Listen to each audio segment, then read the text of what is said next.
جمال مصطفیٰ یا نظر طیبہ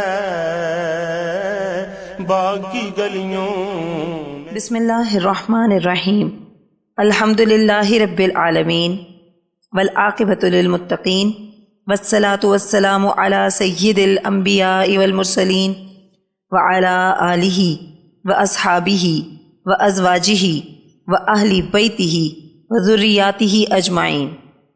اعوذ باللہ من الشیطان الرجیم، بسم اللہ الرحمن الرحیم۔ ان اللہ وملائکتہ یصلون علی النبی یا ایہا الذین آمنوا صلوا علیہ وسلموا تسلیما۔ اللہم صلی علی محمد النبی الامی وعلی آلہ وسلم۔ بسم اللہ الرحمن الرحیم۔ رب اشرح لی صدری ویسر لی امری واحلل عقدۃ من لسانی یفقہوا قولی۔ بسم اللہ الرحمن الرحیم۔ وقل جاء الحق وزہق الباطل ان الباطل کان زہوقا۔ کل ہم نے اپنے درس میں اصحاب صفہ رضی اللہ عنہم اجمعین کے بارے میں پڑھا تھا اور ممبر شریف کی تعمیر کے بارے میں پڑھا تھا۔ آج علماء یہود کی آپ صلی اللہ علیہ وسلم کی خدمت میں حاضری کے بارے میں پڑھیں گے۔ آئیے آغاز کرتے ہیں۔ بسم اللہ الرحمن الرحیم۔ آپ صلی اللہ علیہ وسلم جب مدینہ منورہ تشریف لائے تو خاص طور پر یہودی عالم آپ صلی اللہ علیہ وسلم کی خدمت میں حاضر ہوئے اور آپ صلی اللہ علیہ وسلم سے بطور امتحان سوالات کرنے لگے۔ پچھلے انبیاء علیہم السلام نے آپ صلی اللہ علیہ وسلم کے ظہور ہونے کی بشارت دی تھی کہ وہ عنقریب سرزمین بطحا سے مبعوث ہونے والے ہیں، اس لیے وہ آپ صلی اللہ علیہ وسلم کی بعثت کے منتظر تھے۔ اب جس کے نصیب میں سعادت لکھی تھی وہ آپ صلی اللہ علیہ وسلم پر ایمان لے آیا، اور جس کی قسمت میں محرومی لکھی تھی وہ محروم رہا۔ بیت المدارس۔ حضرت ابو ہریرہ رضی اللہ تعالی عنہ سے روایت ہے کہ حضور صلی اللہ علیہ وسلم جب مدینہ منورہ تشریف لائے تو اس وقت یہودی علماء نے اپنے مدرسے بیت المدارس میں سب کو بلایا اور مشورہ کیا کہ جو شخص نبوت کا دعویٰ کر رہا ہے اس سے جا کر سوالات کیے جائیں۔ سب سے پہلے ہیں ابو یاسر بن اخطب۔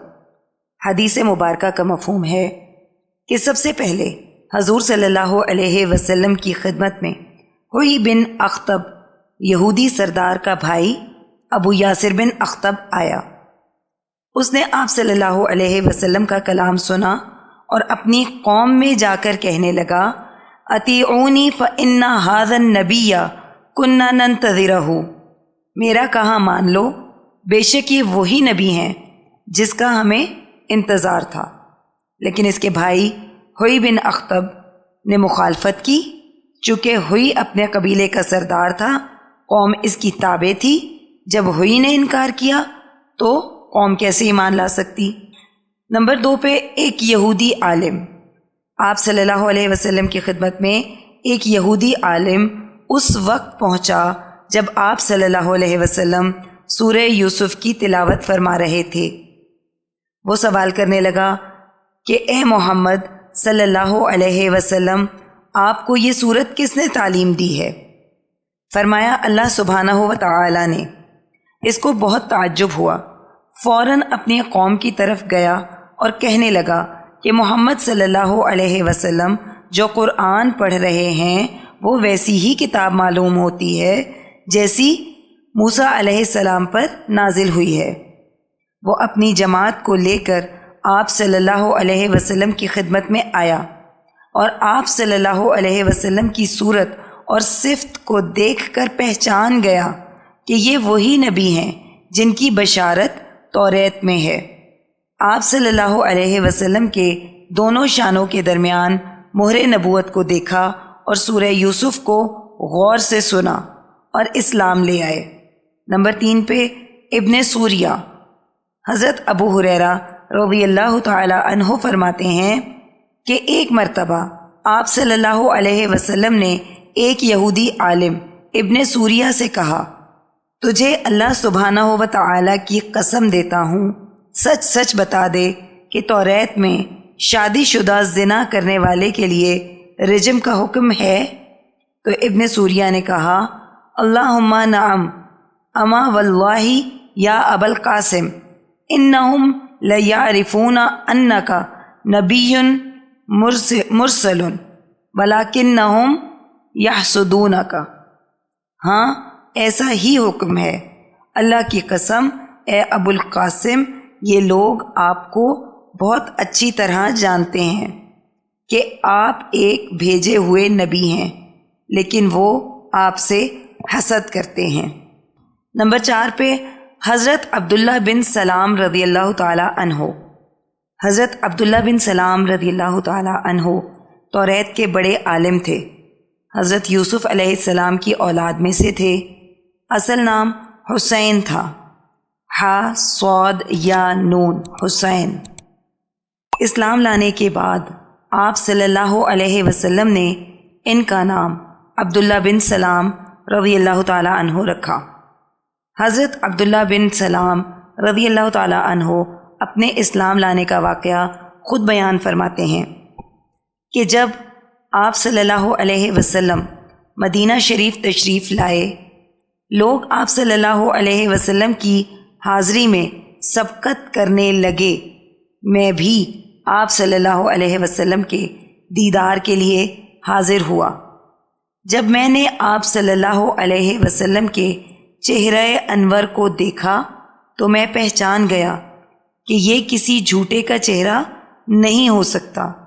پھر آپ صلی اللہ علیہ وسلم کی زبان مبارک سے جو پہلا کلام سنا وہ یہ تھا، ایھا الناس، اے لوگو، اطعموا الطعام، کھانا کھلاؤ، یعنی فقراء کے ساتھ ہمدردی کرو، درویشوں اور محتاجوں کے ساتھ غمخواری کرو، وافشوا السلام، سلام کو پھیلاؤ، جس کو جانتے ہو اس کو بھی سلام کرو اور جس کو نہیں جانتے اس کو بھی سلام کرو، وصلوا الارحام، اپنے قریبی رشتہ داروں سے صلہ رحمی کرو جن سے تمہاری قریبی نسبت ہے، وصلوا باللیل والناس نیام، رات کے پہر میں نماز پڑھو جس وقت لوگ سو رہے ہوتے ہیں، یعنی تہجد کی نماز، تدخل الجنت بسلام، تو سلامتی کے ساتھ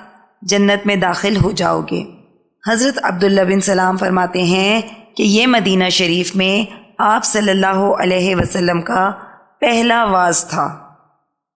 پھر میں اپنے گھر لوٹ آیا۔ میں آپ صلی اللہ علیہ وسلم کے حلیے اور صفت سے پہلے ہی واقف تھا، مگر کسی پر ظاہر نہیں کرتا تھا، کیونکہ جب آپ صلی اللہ علیہ وسلم مدینہ شریف میں رونق افروز ہوئے تھے اس وقت میں ایک درخت پر چڑھا ہوا تھا، وہیں سے خوشی سے اللہ اکبر کا نعرہ لگایا۔ حضرت عبداللہ بن سلام رضی اللہ تعالیٰ عنہ کے سوالات۔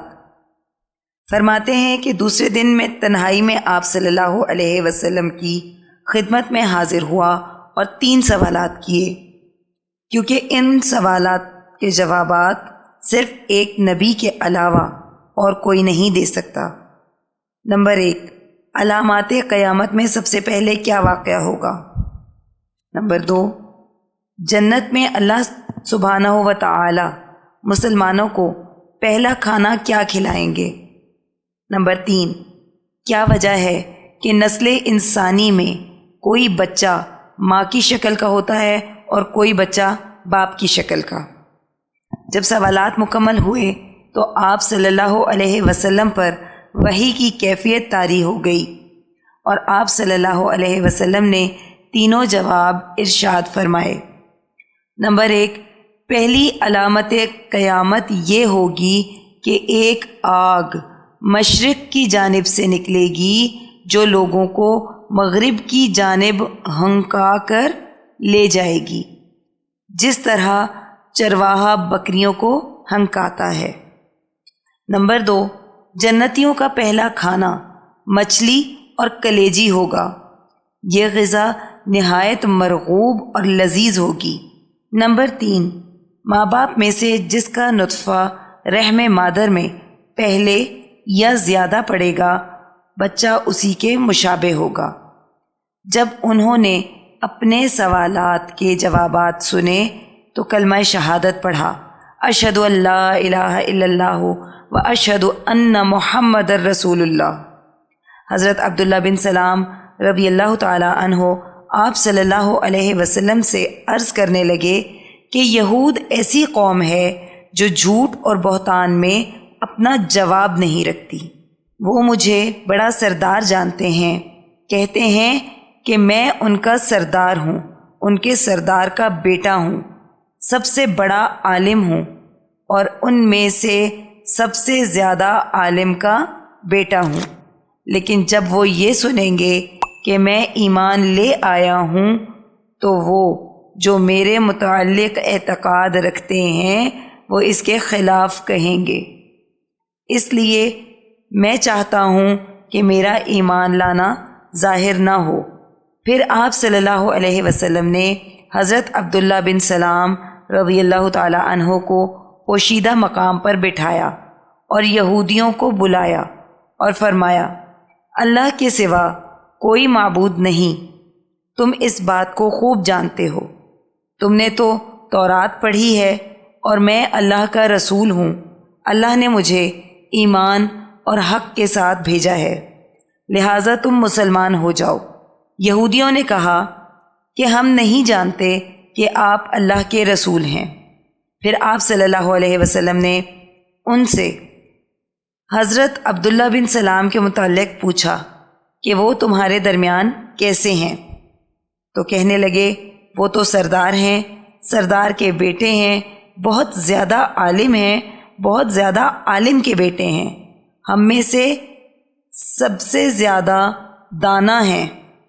پھر آپ صلی اللہ علیہ وسلم نے فرمایا، کیا خیال ہے اگر وہ مسلمان ہو جائیں؟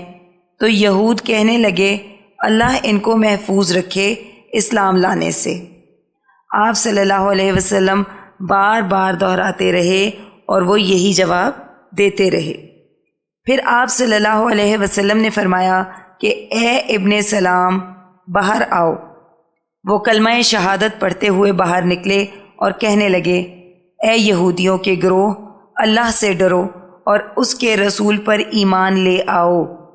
تمہیں یقینی طور پر معلوم ہے کہ یہ اللہ کے رسول ہیں۔ یہود نے کہا، تو جھوٹا ہے، ہم میں بدترین ہے، بدترین کا فرزند ہے، جاہل ترین ہے، نعوذ باللہ۔ حالانکہ پہلے کچھ اور کہہ رہے تھے۔ اسی بارے میں سورہ الاحقاف کی یہ آیت مبارکہ نازل ہوئی، قُلْ أَرَأَيْتُمْ إِنْ كَانَ مِنْ عِنْدِ اللَّهِ وَكَفَرْتُمْ بِهِ وَشَهِدَ شَاهِدٌ مِّن بَنِي إِسْرَائِيلَ عَلَى مِثْلِهِ فَآمَنَ وَاسْتَكْبَرْتُمْ إِنَّ اللَّهَ لَا يَهْدِي الْقَوْمَ الظَّالِمِينَ۔ سورہ احقاف کی آیت نمبر 10۔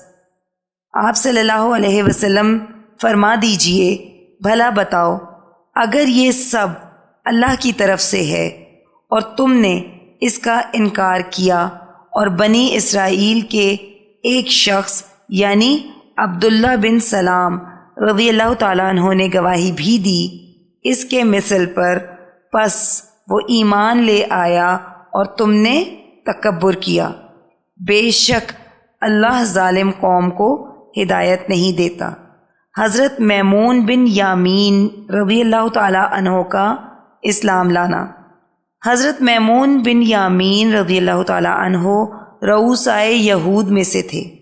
آپ صلی اللہ علیہ وسلم کو دیکھ کر مسلمان ہوئے۔ ان کا بھی ایسا ہی حال تھا جیسا حضرت عبداللہ بن سلام رضی اللہ تعالیٰ عنہ کا تھا۔ آپ صلی اللہ علیہ وسلم سے عرض کرنے لگے کہ آپ صلی اللہ علیہ وسلم یہود کو بلا بھیجیے اور مجھے ثالث بنائیے۔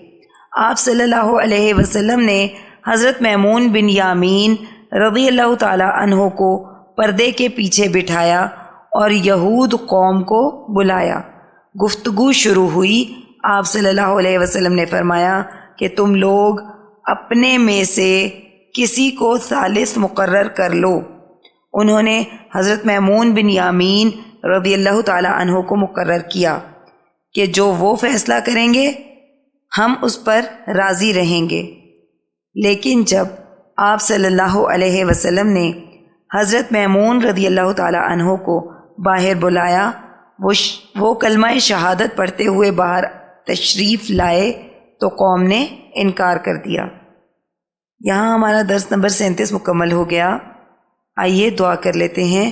اللہم صلی علی محمد النبی الامی وعلی آلہ وسلم۔ اے اللہ، ہماری اس کاوش کو قبول فرمائیں، اس کو ہماری بخشش کا ذریعہ بنا دیں اور اس کو قیامت تک امت کے لیے ہدایت اور عشق نبی صلی اللہ علیہ وسلم کا ذریعہ بنا دیں۔ اے اللہ، جو کچھ پڑھا سنا اس کا ثواب نبی کریم صلی اللہ علیہ وسلم کو تحفتاً، ہدیتاً، نذرانتاً، محبتاً، عقیدتاً پیش کرتے ہیں، قبول و منظور فرما لیں۔ نبی کریم صلی اللہ علیہ وسلم کی برکت سے اس کا ثواب تمام انبیاء کرام، خلفائے راشدین، امہات المؤمنین، اہل بیت اطہار، صحابہ کرام، صحابیات، بزرگان دین، اولیاء اللہ، شہداء، صدیقین، صالحین، مومنین، مومنات، مسلمین، مسلمات تمام کو پیش کرتے ہیں، قبول و منظور فرما لیں۔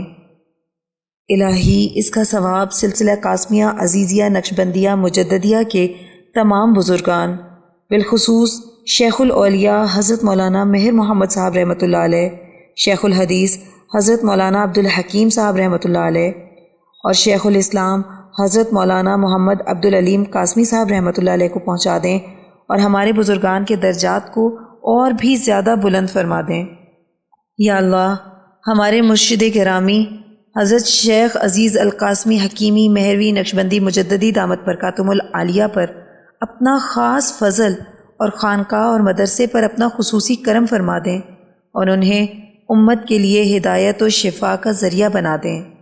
آمین بحرمت سید المرسلین صلی اللہ علیہ وسلم۔